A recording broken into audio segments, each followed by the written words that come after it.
حکومت نے پیٹرولیم مصنوعات کی قیمتیں بڑھا دی۔ پیٹرول 5 روپے 44 پیسے فی لیٹر مہنگا، ڈیزل کی قیمت میں 31 روپے 5 پیسے فی لیٹر کا اضافہ، اور پیٹرولیم مصنوعات کی قیمتیں 3 روز کے لیے بڑھائی گئی۔ اطلاق سوموار تک ہوگا۔ اضافے کے بعد پیٹرول کی فی لیٹر قیمت 316 روپے 15 پیسے اور ڈیزل کی فی لیٹر قیمت 354 روپے 35 پیسے ہو گئی۔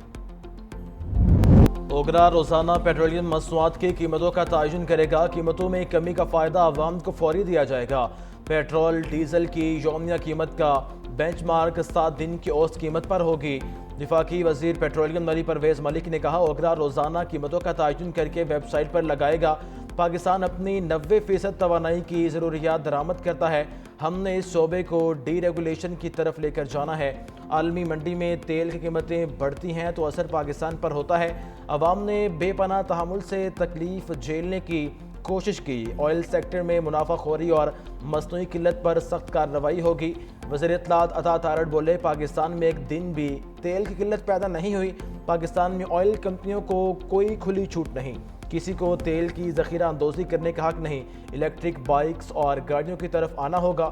پیٹرولیم لیوی آج سے پہلے کم ہے، نہیں چل رہا۔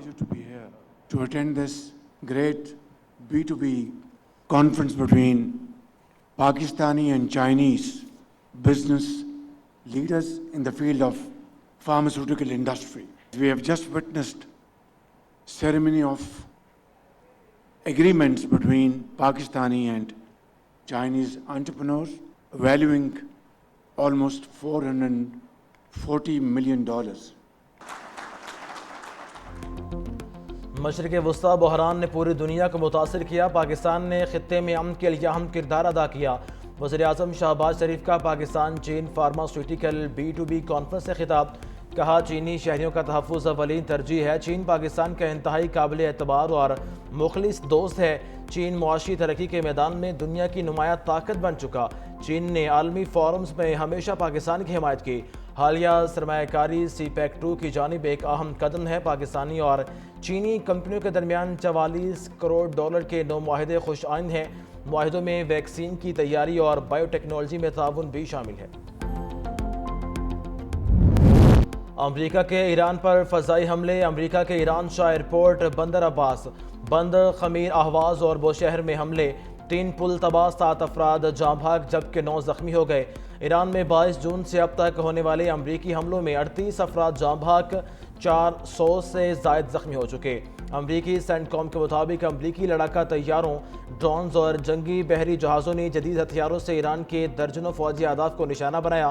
حملوں کا ہدف بننے والے مقامات میں ساحلی نگرانی اور فضائی دفاعی تنصیبات، لاجسٹک انفراسٹرکچر اور ایران کی بحری عسکری صلاحیتوں سے متعلق تنصیبات شامل تھی۔ امریکی سینٹ کام کا حملوں کی تازہ لہر مکمل کرنے کا اعلان۔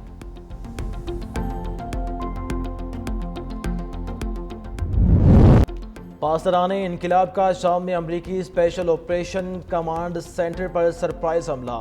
ایران کی بھی امریکی حملوں کے جواب میں سخت کارروائیاں۔ کویت، بحرین، قطر اور شام نے بھی امریکی اڈوں پر فضائی حملے۔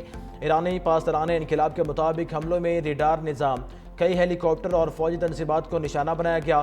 متعدد امریکی اہلکاروں کی ہلاکت کا بھی دعویٰ کیا۔ کویت میں مختلف مقامات پر زوردار دھماکوں کی آوازیں۔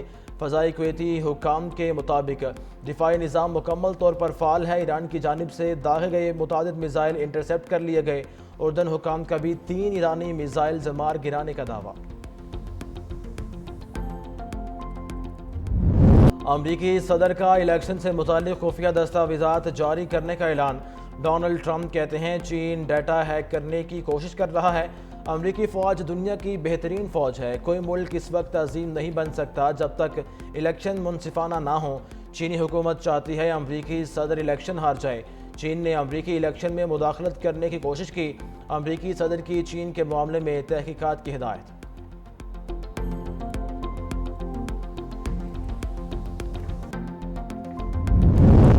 اسرائیل امریکی خارجہ پالیسی اور داخلی سیاست پر اثر انداز ہو رہا ہے۔ ایرانی وزیر خارجہ عباس عراقچی کا امریکہ پر جنگی جرائم کا ارتکاب کرنے کا الزام، کہا بنیادی ڈھانچوں پر حملے، پلوں اور پاور پلانٹس پر حملے کی دھمکیاں جنگی جرائم ہے۔ امریکی حملے UN چارٹر اور بین الاقوامی قوانین کے اصولوں کی خلاف ورزی ہے۔ تمام حکومتیں ایسے جرائم کا ارتکاب کرنے والوں کے خلاف مقدمہ چلانے کی پابند ہیں۔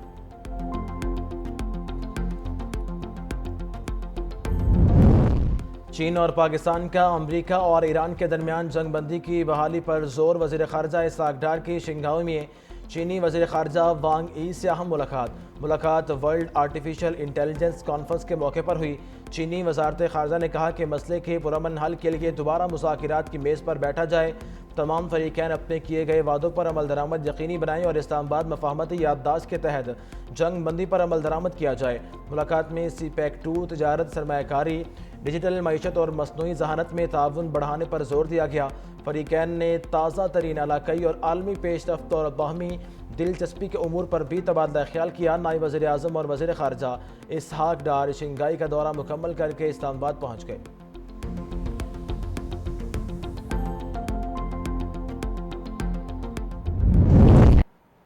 Chairman peoples party Bilawal Bhutto کا آزاد کشمیر میں بڑا پاور شو۔ پہلے ہی جلسے میں عوام کا جم غفیر امڑ آیا۔ ٹڈیال جلسے میں عوام نے انتخابات سے پہلے ہی فیصلہ سنا دیا۔ شرکاء نے پیپلز پارٹی کے حق میں نعرے لگائے۔ بلاول بھٹو نے کشمیریوں کا پیغام سیاسی ایوانوں تک پہنچا کر کشمیریوں کے دل جیتے۔ ٹوٹو کہا پیپلز پارٹی کی قیادت کشمیریوں کے حقوق کے لیے ان کے ساتھ کھڑی ہے۔ شرکاء نے بلاول بھٹو کے بیانیوں کو سراہا۔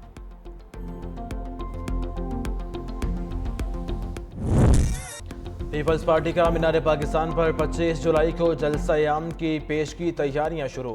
پیپلز پارٹی پنجاب کی جانب سے مینار پاکستان کے باہر مشعل بردار ریلی۔ پیپلز پارٹی لاہور کے صدر فیصل میر سمیت دیگر ارکان کی شرکت۔ وزیر اعظم بلاول بھٹو کے نعرے۔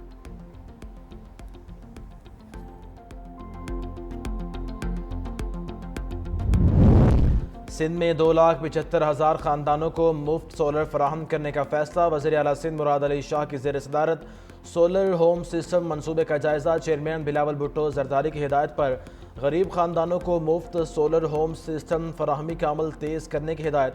منصوبے کے تحت آف گریڈ اور آن گریڈ صارفین کو 180 what solar panel, lithium battery, پنکھا اور LED لائٹس فراہم کی جا رہی ہیں۔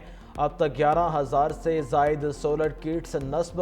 وزیر اعلیٰ نے شفاف تقسیم، معیاری تنصیب، دور دراز علاقوں کو ترجیح اور منصوبہ جون 2027 کا مقررہ مدت میں مکمل کرنے کی ہدایت کر دی۔ کہا یہ منصوبہ صرف بجلی نہیں بلکہ غریب خاندانوں کے بہتر مستقبل کی ضمانت ہے۔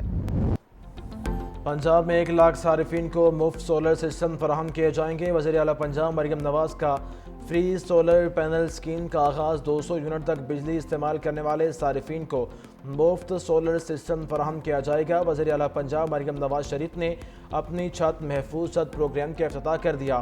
کہا اپنا گھر ہر خاندان کو تحفظ اور وقار کا احساس دلاتا ہے۔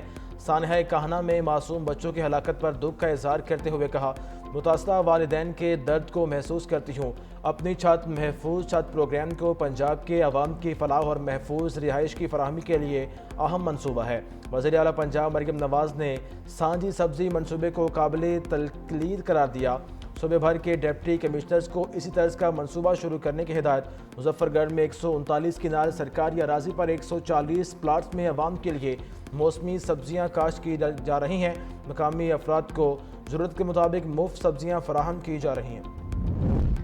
PDM میں پنجاب نے مونسون بارشوں کے دوسرے اسپیل کا الرٹ جاری کر دیا۔ 19 سے 23 جولائی تک صوبے کے بیشتر اضلاع میں تیز ہواؤں، گرج چمک اور بارشوں کی پیشگوئی۔ راولپنڈی، مری، گلیات، اٹک، چکوال، جہلم میں بادل برسیں گے۔ سرگودا، لاہور، شیخوپورہ، سیالکوٹ، ناروال میں بھی بارش ہوگی۔ ملتان، خانیوال، لودھنا، رحیم یار خان اور راجن پور میں 20 سے 24 جولائی تک بارش متوقع۔ نالہ لئی، کشمیر، مری، گلیات میں بھی طغیانی کا خدشہ۔